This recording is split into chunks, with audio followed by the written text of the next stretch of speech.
All right, we are back with the 144th edition of the Quarantinecast. I'm really excited for this one. I have someone who's competing for the first time in over a year and a half, just in 10 days. It's Hannah Goldy. So without further ado, here she is. Hey, how are you doing? I'm good. How are you? Not too bad. So want to kick things off right away. I mean, the pandemic has really kind of put a thorn in a lot of people's side. So how have you been dealing with all of that? Obviously, you have a little one at home too, so there's all of that with it. So how are you dealing with it personally? Obviously it's been a year.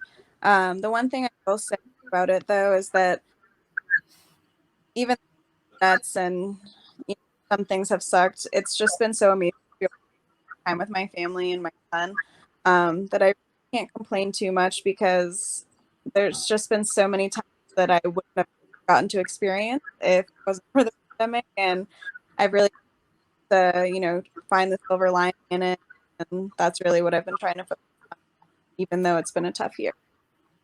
I mean, unlike most other fighters, it's got to be very different for you because you do have, a little boy at home. So how has that been, dealing with that and being sure you're taking all the right precautions and making sure he doesn't get it? I'm sure there's a lot of precautions you're taking that you usually wouldn't.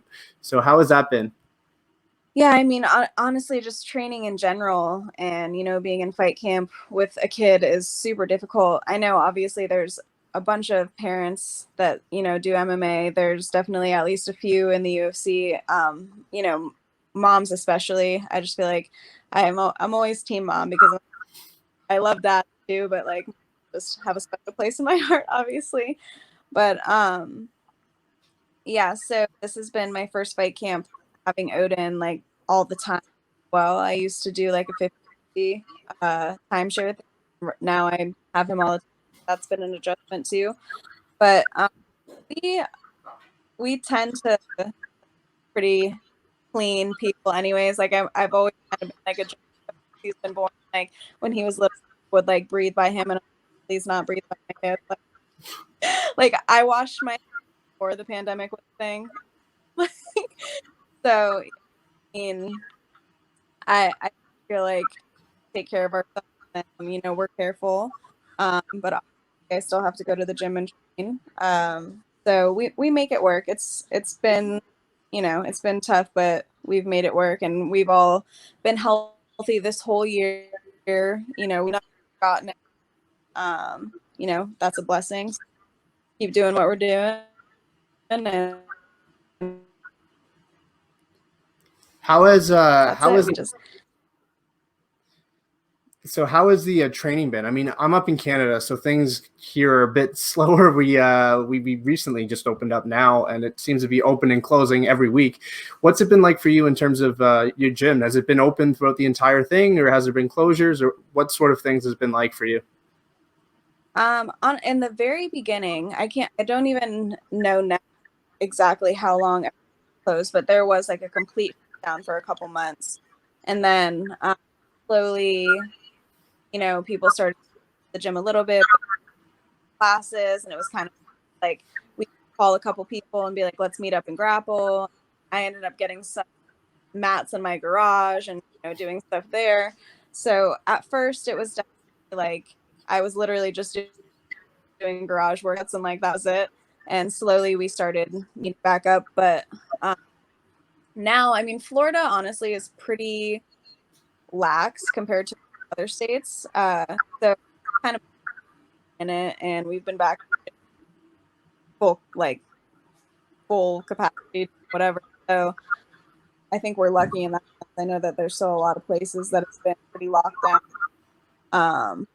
So I'm grateful that I've at least been able to get a good.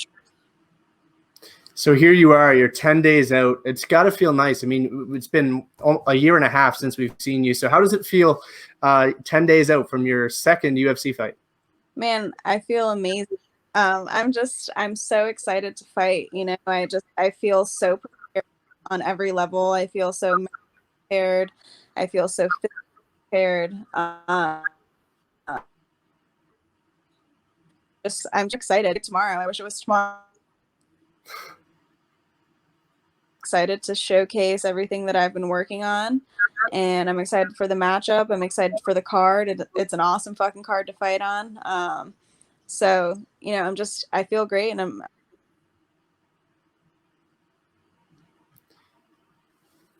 So speaking of the matchup, I mean, it's the most experienced opponent you've ever faced in Jessica Penne. Your thoughts on the matchup? Yeah, so I've been saying this to a lot of people. I rise to the occasion when fighting better talent. So I'm excited to fight somebody of her caliber. I'm excited to fight somebody with her experience. I'm excited to put my skills to the test against another elite level athlete. You know, fighting in the UFC, there are no easy fights anymore. Everybody, you know, well-rounded. Everybody either a black belt, world champ, or whatever it is. So, you know, you're going to have a tough. We're always going to have a tough fight. All the girls. I'm just excited to showcase my abilities against their elite. Does it feel good that you're going to go back to your natural weight class of 115 rather than flyweight? Yeah, I'm definitely excited to fight at 115 for the day. I feel like my potential at 115. I feel most people there at the moment. There's definitely been talk about, you know, taking fights at 125. But there would have to be an adjustment to, you know, my training protocol in order for me to, you know, feel good at that weight class. So it's not that I'm not open to it, but right now I am excited to take this fight at 115 and see how it feels. Something that's going to be familiar to you is that empty arena. Obviously, you competed on the Contender Series. Do you think that's an advantage, the fact that you know what it's like to be in there without, you know, being drowned out by the noise? And are you someone that likes to be able to hear your coaches, or do you prefer the crowd in attendance? Yeah, so honestly, even before, you know, COVID happened, I always said after my fight in Contender Series that was my favorite. I loved her. I loved how intimate it was, and I loved being able to be in my corner. You know, obviously now fast forward, this has been going on, you know, for a year, and this is, you know, athletes have been experiencing the fights, but I prefer it that way. You know, I love the fans and that, you know, everybody comes out to support us, but I think just as an athlete and really, you know, in the competition sense, it's just so nice to be able to really just zone in on the fight, hear everything, focus on going. I'm excited for that as well, because I'm pretty sure that this is going to be one of the last times that it's like that. So I think that we're probably going to start having. I want to talk a little bit about that announcement. Obviously, the UFC just announced they're going back to Florida. I'm sure that's something that you were like, oh my God, I wish I was competing in Florida rather than Vegas, given the quarantine and time away. Yeah. Was it heartbreaking that happened? It's like, you really couldn't put me on that card. I mean, it definitely sucks a little bit, especially because it's literally like the next week. But my fight already got back 6 weeks, so you know I've been in camp for a long time, and like fight. Like if I fight tomorrow, I would fight tomorrow. So pushing back even another week right now, it's like it'd be amazing to fight in Florida like the next weekend. It's all good. It's all good. It's funny how this sport really comes full circle. I'm going to talk about your UFC debut. You fought a girl a lot of people are familiar with, Jillian Robertson.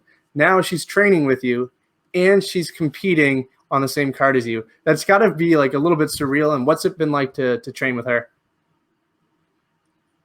Man, I love Jillian. She's one of my favorite people. She's my favorite training partner now. Like every time she comes to Fusion, I'm like, yes, it's going to be a fucking great day of training. Like we always have so much fun, and it's like no egos.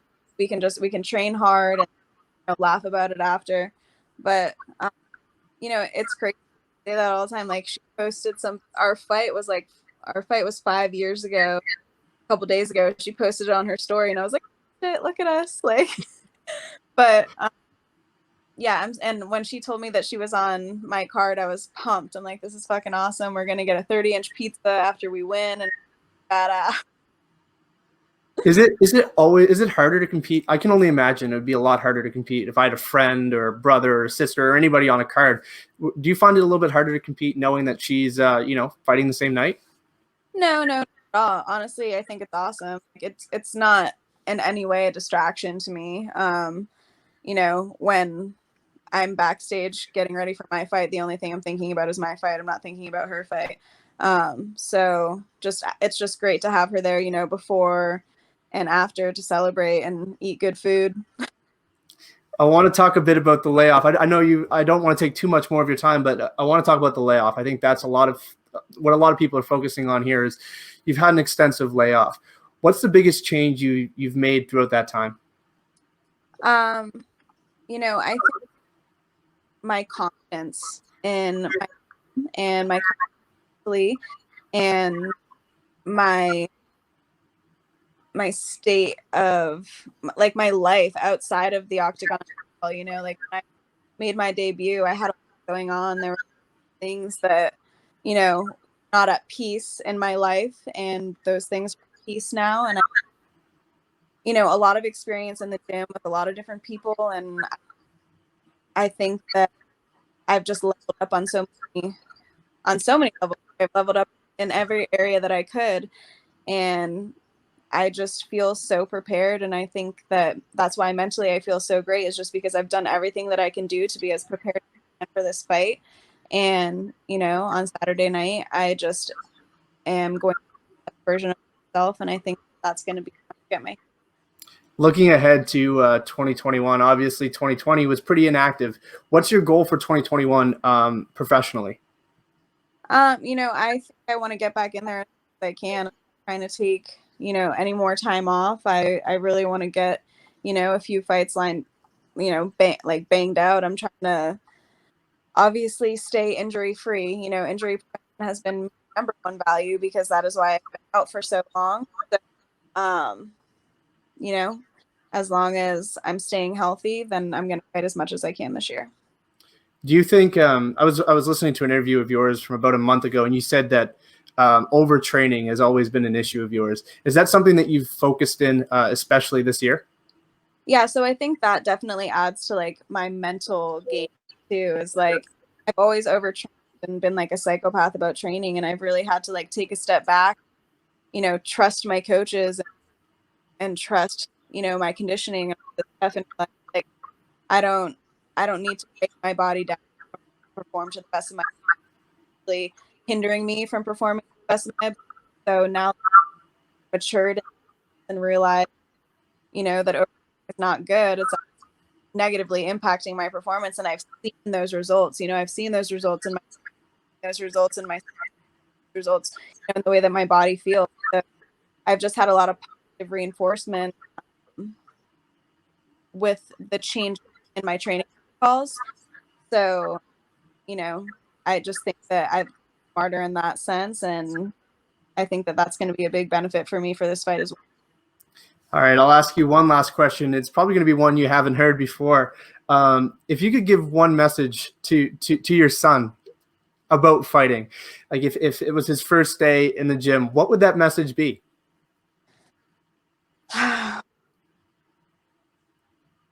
Move your head.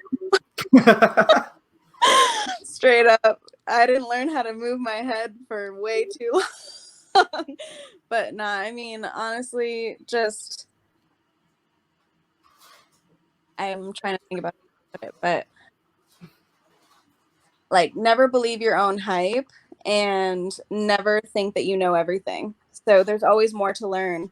And the longer that I'm in this sport, I realized that I really didn't know anything about shit that I thought I knew about. Like I'll be leveling up, like, oh man, a year ago, I thought I knew how to do this, and now I know how to do it. And a year from now, I feel like I'm really gonna know how to do it. It's just you never stop learning, stop progressing. And I think if you don't think you can progress anymore, then this is not the sport for you, because you can always level up. There's always things you can make better skills.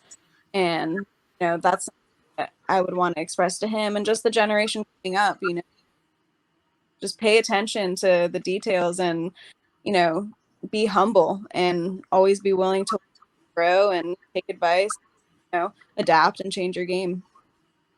All right. Well, thank you very much for the time. I know you have a few more to do. I know you're only 10 days out. So best of luck. Stay safe. I know there's a lot of stuff going on, especially there in Florida. Stuff's being spread. So let's fingers crossed that all goes well, and I'm rooting for you.